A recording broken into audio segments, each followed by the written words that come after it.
Hello everyone, आप सभी का स्वागत है हमारे यूट्यूब चैनल में। और आज की इस वीडियो में हम कोऑर्डिनेट ज्योमेट्री ये यूनिट को कंटिन्यू करते हुए इसमें एक प्रॉब्लम सॉल्व करने वाले हैं और ये प्रॉब्लम बेस्ड होने वाला है डिस्टेंस फार्मूला पे।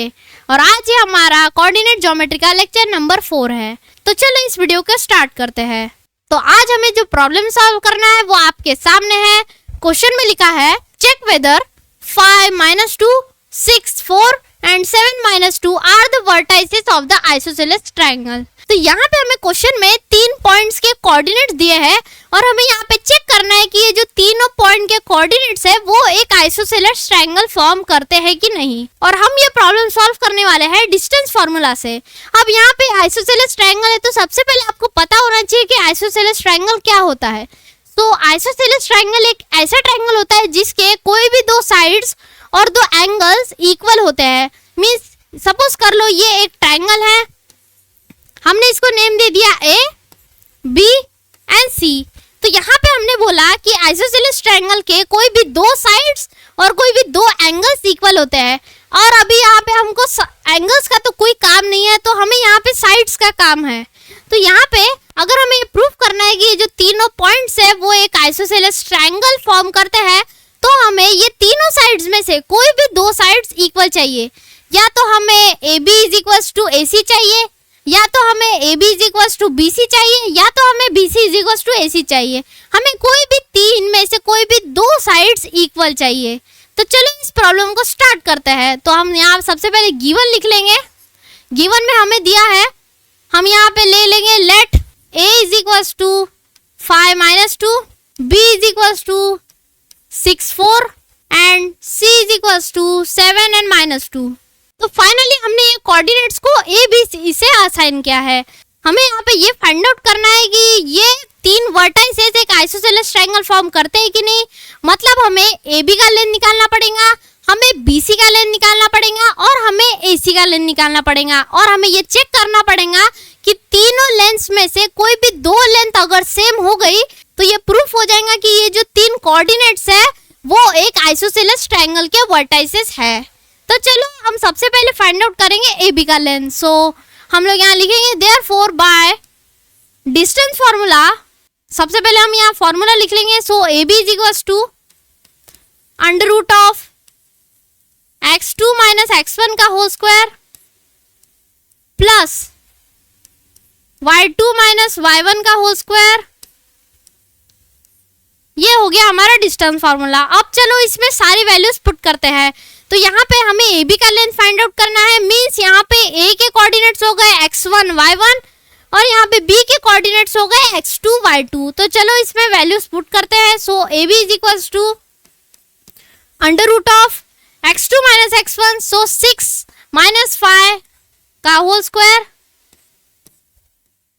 प्लस y2 - y1 मीन्स 4 -2 का होल स्क्वायर। सो 4 -2 ये हमें ब्रैकेट में देना पड़ेगा का होल स्क्वायर।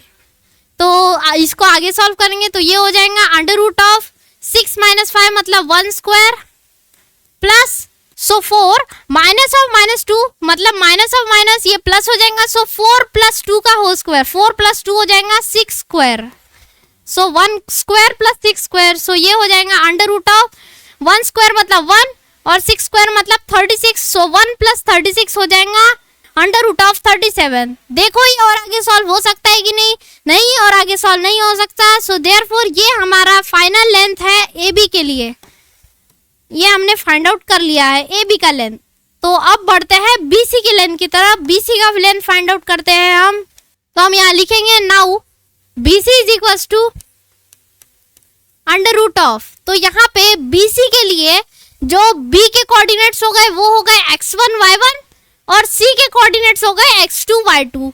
तो ये कुछ इस तरीके से हो जाएगा 7 - 6 का होल स्क्वायर प्लस -2 - 4 का होल स्क्वायर, -2 - 4 का होल स्क्वायर। सो ये हो जाएगा √of 7 - 6 का होल स्क्वायर मतलब 1 स्क्वायर प्लस -2 - 4 का होल स्क्वायर मीन्स -6 का होल स्क्वायर। सो आगे सॉल्व करेंगे तो ये हो जाएगा √of 1 स्क्वायर मीन्स 1 प्लस -6 का स्क्वायर मीन्स 36, सो 1 प्लस 36 हो गया।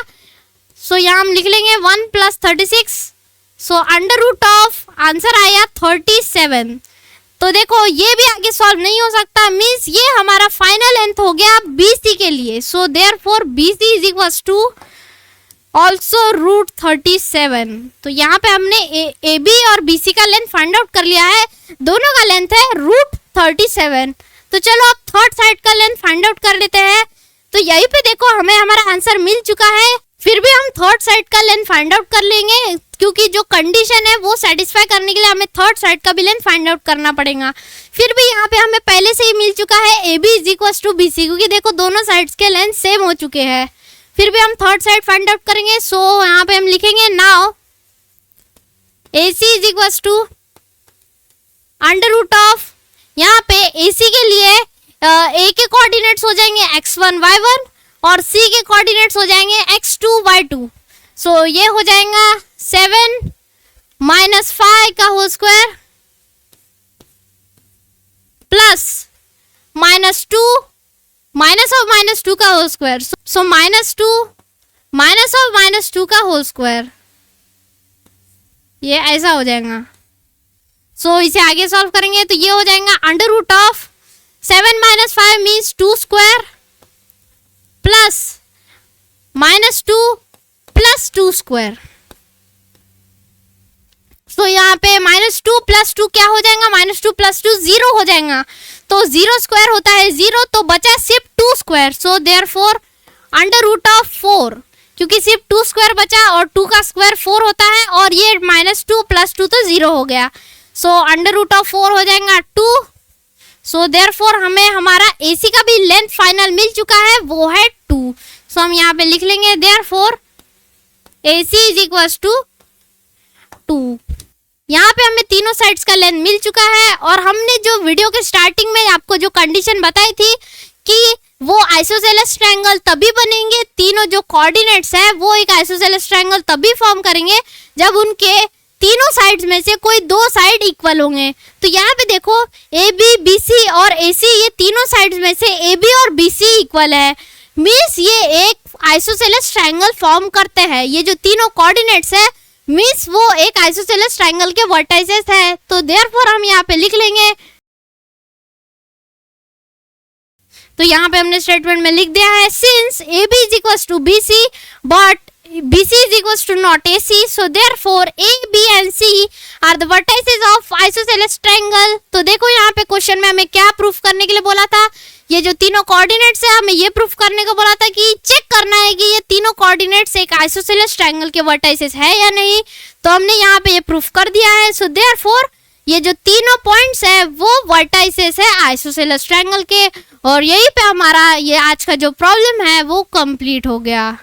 आई होप आपको ये पूरा प्रॉब्लम समझ में आया होगा, इसके सारे स्टेप समझ में आए होंगे, ये जो गिवन कंडीशन है आइसोसेलेस ट्रायंगल की वो समझ में आए होंगे। और आज के वीडियो में फिलहाल इतना ही। ये था हमारा कोऑर्डिनेट ज्योमेट्री का लेक्चर नंबर 4।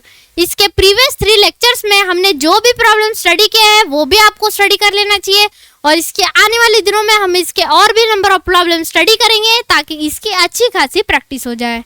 तो मिलते हैं नेक्स्ट वीडियो में। Thanks for watching.